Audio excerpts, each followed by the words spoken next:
देश की जनता खुद समझ रही है कौन गद्दार है। आशुतोष जी अच्छा ठीक है, अखिलेश जी अब जवाब बोलेंगे। मतलब गद्दारी पर भी बोलिए, ऐसा शब्द बोलना सही है क्या? और शरद पवार जी ने जो कहा है वो सुनाएंगे। ठीक है, एक बार अखिलेश जी जवाब दे लें। अखिलेश हाँ सुनिए, अंजना जी बोलिए। इस देश को भली भांति पता है कि जंग आजादी से लेकर आज तक गद्दारी का किसका इतिहास है, किसका अतीत भविष्य वर्तमान सब गद्दारी से रंगा पुता है। बताने की आवश्यकता नहीं है, ये सिर्फ झूठ बोलने वाला।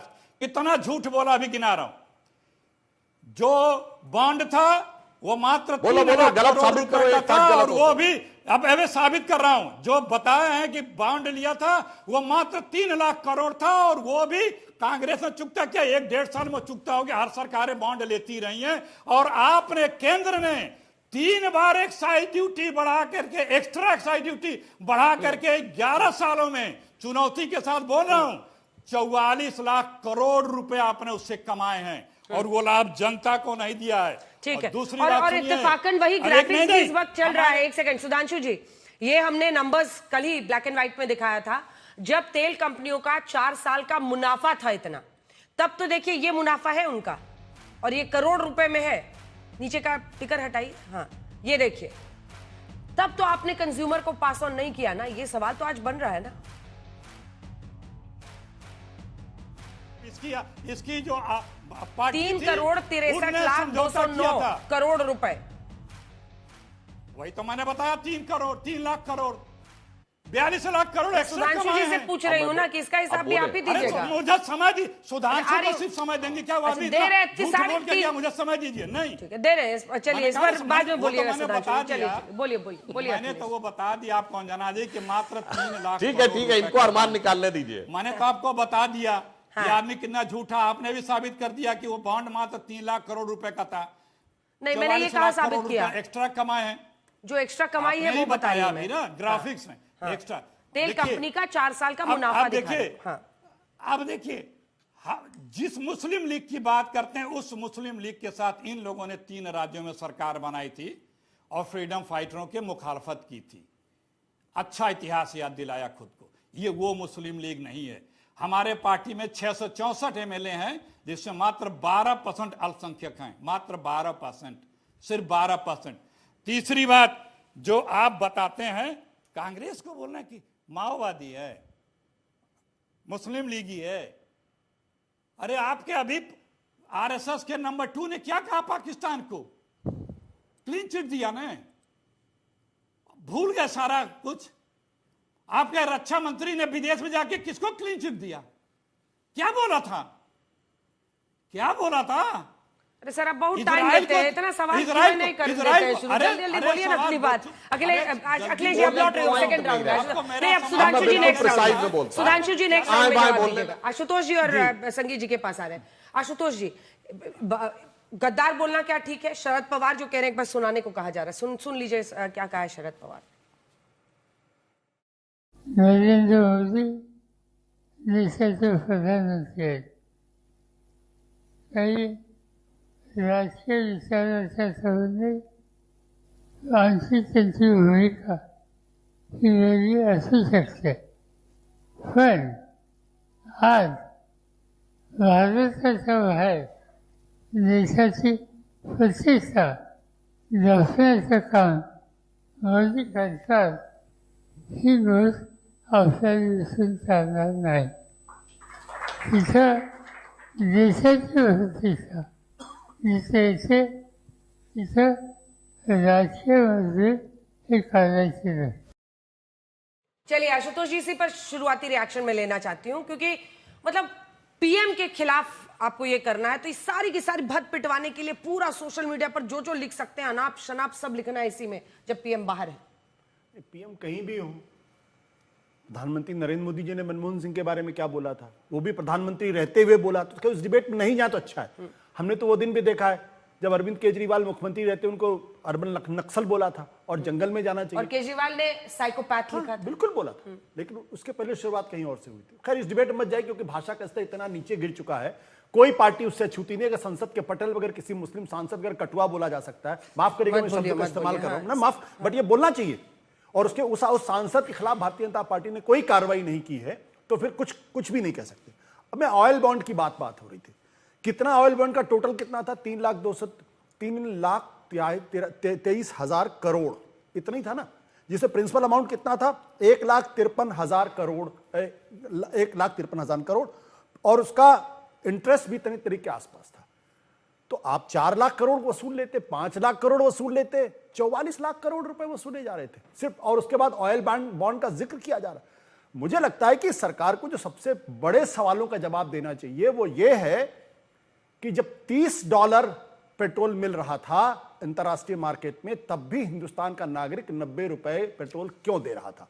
दूसरा सवाल, अगर देश की अर्थव्यवस्था बहुत अच्छी चल रही है, सब कुछ चंगा सी चल रही है, कोई दिक्कत नहीं है, जैसा कि पिछले 2 महीनों में कहा गया क्योंकि चुनाव था, तो फिर रुपया आपके 97 रुपए तक क्यों आ रहा डॉलर के मुकाबले? आपका जो एक्सपोर्ट है वो क्यों स्टैग्नेंट है? आपका इंपोर्ट क्यों रिकॉर्ड लेवल में बढ़ता चला जा रहा है? आपकी जो प्रोडक्शन कंपनीज हैं, जो क्रूड ऑयल का प्रोडक्शन है वो लगातार क्यों घट रहा है? नेचुरल गैस का प्रोडक्शन लगातार क्यों घट रहा है? रिफाइनरी प्रोडक्ट का लगातार क्यों घट रहा है? फर्टिलाइजर का जो प्रोडक्शन है उसमें भी स्लो डाउन दिखाई पड़ रहा है। तो मुझे लगता है सरकार को इन सब चीजों से अलग हटके गंभीरता से बात करनी चाहिए। और सबसे चिंता की बात क्या है कि अभी ईरान के विदेश मंत्री ने साफ तौर पर कहा है कि अमेरिका के दबाव में आके भारत ने हमसे पेट्रोल लेना बंद किया, नहीं तो 20,000 करोड़ का हमारा बिजनेस चलता था। तो अब अगर जब यह काम विपक्ष कहता था तो आपको तकलीफ होती थी, अब ईरान के विदेश मंत्री खुद कह रहे हैं। तो मुझे लगता है कि हमको अपनी विदेश नीति को संभाल के चलना चाहिए था, क्योंकि आज की तारीख में जो ग्लोबल ट्रेड है उससे अफेक्टेड होता है। अगर यह परसेप्शन जाएगा कि अमेरिका कहेगा ईरान से तेल मत लो तो नहीं लेंगे, रूस से तेल मत लो तो नहीं लेंगे, वेनेजुएला से तेल नहीं लो तो नहीं लेंगे, और उसके बाद कहेगा आप रूस से तेल ले लो तो ले लेंगे, फिर कहेगा कि ईरान से तेल ले लो तो ले लेंगे, ऐसी विदेश नीति नहीं बननी चाहिए। भारत एक संप्रभु देश है और भारत की अपनी एक प्रतिष्ठा पूरी दुनिया के अंदर, उसका सम्मान हो। जहां तक भाषा का स्तर है, कोई पार्टी इससे रशिया से तेल वाला डेटा भी दिखा दीजिए, क्योंकि 23-24 में इजाफा ही हुआ है। जो रशिया से हम तेल खरीद रहे हैं उसमें इजाफा हुआ है। सुधांशु जी, संगीत रागी जी, जल्दी से कमेंट आपका। वो कह रहे हैं कि इतना सेंसिटिव होने की जरूरत नहीं है गद्दार शब्द पर, क्योंकि अब हर पार्टी इस तरह की भाषा का इस्तेमाल करती है। बीजेपी ने भी कई बार किया है विपक्ष के नेताओं के लिए। देखिए अंजना जी, सबसे पहले तो आशुतोष जी को पढ़ करके आना चाहिए था कि अमेरिका को भारत कितना एक्सपोर्ट करता है और ईरान को कितना एक्सपोर्ट है। इंपोर्ट एक्सपोर्ट का डेटा इनको ठीक से जरा पढ़ करके आना चाहिए, तब इनको पता लगेगा कि अमेरिका के साथ हमारा ट्रेड कितना इंपॉर्टेंट है ईरान के रिस्पेक्ट में। मूल मुद्दे पर मैं आता हूं, गद्दार कौन है ये देश के आपका दर्शक को जानना चाहिए। कश्मीर के एक हिस्से को लेडी माउंटबेटन और माउंटबेटन के कहने पर पाकिस्तान को सौंप दिया। अब गद्दार कौन था, वो जवाहरलाल नेहरू थे या कौन था, मुझे नहीं मालूम है।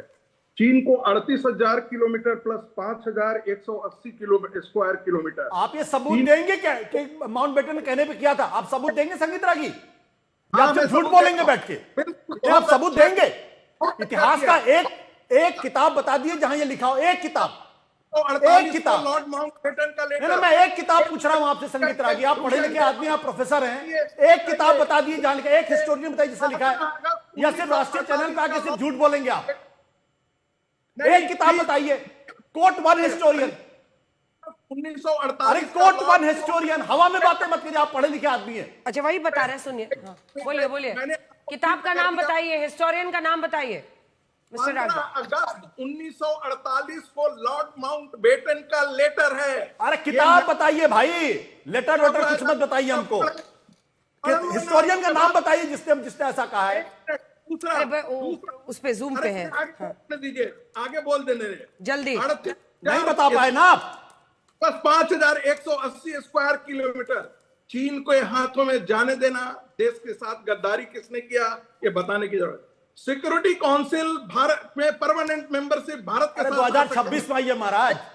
बहन विजया लक्ष्मी पंडित और नेहरू 2026 में आई है भाई। गद्दार कौन है? अरे 2026 में आई है।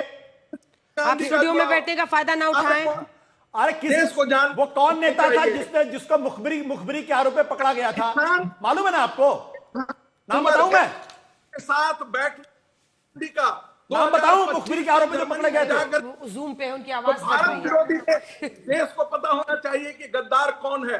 उन लोगों के साथ चाइना के साथ MOU साइन करना 2008 के अंदर और वो भी कॉन्फिडेंशियल। और चाइना के साथ झूला कौन झुला रहा था? गद्दारी कौन झूला कौन झुला रहा था? एक मिनट रुक जाओ, तुमने तो हमसे। अरे भाई झूला कौन झुला रहा था उनको? अरे भाई मित्र हमसे पूछ रहे थे ना कि लेटर। अरे मैं पूछ रहा हूं आपसे, कौन झूला झुला रहा था? 1948 को लॉर्ड माउंटबेटन ने पत्र लिखा नेहरू को कि मेरे दिखाइए कहने पत्र, पर। दिखाइए। आप लोग झूठ बोलने में एक्सपर्ट है। अरे भाई नेशनल आर्काइव, यदि झूठ बोलता हूं तो अरे भाई जी दिखाइए ना चिट्ठी मुझे। दावा करता हूं मैं ठीक है। टेलीविजन पर आना बंद कर दूंगा। मैं चैलेंज करता हूं आशुतोष को। चिट्ठी बकवास दिखाइए। करने की सुधांशु जी को जरूरत दिखा नहीं। दीजिए, सुधांशु जी इसका जवाब देंगे। उनका ऑडियो कट रहा है, एक बार फिर से रिकनेक्ट कीजिए, आवाज उनकी दब जा रही है। आप आज स्टूडियो में रहने का ना खूब फायदा उठा रहे हैं, चिल्ला रहे हैं। सुधांशु जी झूठ बोलेंगे तो बोलना पड़ेगा ना। अभी सुधांशु जी ने कह दिया नीतीश कुमार ने बोला ही नहीं था। देखिए अब झूठ बोलने की बात आशुतोष जी अब आप कह रहे हैं सोर्स, तो अब भाई साहब अब मैं आपको गद्दारी का सोर्स बताता हूं सर, विद डेट और विद सोर्स बताता हूं। अब सारे लाखों दर्शकों दो भैया, सब लोग कान खोल के सुनो। 19 नवंबर 1962 जवाहरलाल नेहरू ने लेटर लिखा जॉन एफ कैनेडी को कि आप हमको B-2 बॉम्बर्स का स्क्वाड्रन दीजिए, पायलट आपके होंगे, रेडार आपका होगा, टेक्नीशियन आपकी होगी, कमांड आपकी होगी। Selected works of Jawaharlal Nehru series 2। Ashutosh ji और पेज खींचे नहीं नंबर, पड़िए, सुनिए। पेज नंबर जो बताइए। JFK ये तो लाइब्रेरी नाइन ने साहब, 2010 में पेज नंबर जो उसको सुधांशु डिक्लासिफाइड जी अक्सर ब्लफ मारते हैं। देखिए, जैसा अभी थोड़ी देर पहले उन्होंने ब्लफ मारा आशुतोष नीतीश कुमार को लेकर। ठीक अभी है, ब्लफ मारा लेट हिम उन्होंने। स्पीक, ऐसे मत कीजिए। सुनिए। हाँ। अभी ब्लफ मारा कि नीतीश कुमार ने या नहीं तो बोला। फिर हम लोग चले जाते हैं, आप बोलते रहिए। थोड़ा मैं बारी कह रहा बारी हूं से, कि हाँ, अभी वो बीच में नहीं ब्लफ बोलिए। जवाहरलाल ठीक है, नेहरू- सुधांशु जी बोलिए। देखिए बेटे, अब देखिए जैसे ही लेटर कोर्ट होने लगा बिलबिलाने लगे। सर अपने अपने टाइम पे बोलिए, फिर अपने अरमान निकालिएगा। मेरा फैक्ट गलत हो, अभी तक अखिलेश प्रताप सिंह जी ने एक फैक्ट नहीं बोला। अब सुनिए, ये जॉन एफ कैनेडी लाइब्रेरी के द्वारा 2010 में डिक्लासिफाइड किए गए जवाहरलाल नेहरू के लेटर में पैरा नंबर 7 और 9 में है। दूसरा, उस समय भारत के अमेरिका में राजदूत BK नेहरू, जो नेहरू जी के सगे भतीजे थे, यानी चाचा जी के असली भतीजे थे, उनकी किताब नाइस गाइज फिनिश सेकंड में लिखा है कि साहब ये इतना बड़ा सरेंडर था कि जब मैं ये लेटर अमेरिका के राष्ट्रपति के एडवाइजर को देने गया तो मेरी आंखों में आंसू आ गए। मैं बैठ के रोने से अपने को नहीं रोक पाया कि हम अपनी एयरफोर्स की कमांड उनको दे रहे थे। नहीं, ये कोई गद्दारी थोड़ी थी। और सुनिए, अंग्रेजों के द्वारा दोनों बार शपथ लेके बने, ब्रिटिश हुकूमत में यूनियन जैक झंडे के नीचे क्राउन की निष्ठा की शपथ लेकर, वेवेल के द्वारा शपथ लेकर 2 सितंबर 46 को अंतरिम सरकार के चीफ बने जवाहरलाल नेहरू। अरे वो ठीक है, हम लोग वर्तमान पर जरा आ जाते वो तो ऐसी लड़ाई लड़ रहे थे। अब आज की बात पे आते, छोड़िए, अब आज की बात पे आते, वर्तमान पे। इनको बताना चाहता हूं भाई साहब, आपने जो बात कही कि 3.25 लाख करोड़ के वो थे ऑयल बॉन्ड्स, तो मैं अंजना जी ये भी कहूंगा, जरा अपनी टीम से कहिए पूरा डाटा दिखाया करें, चूंकि 35% तो राज्य सरकारों को मिला है। राज्य सरकारें 14 से लेकर अब तक कितने राज्य सरकारों ने कितने लाख करोड़ रुपए कमाया, बताना चाहिए पूरा।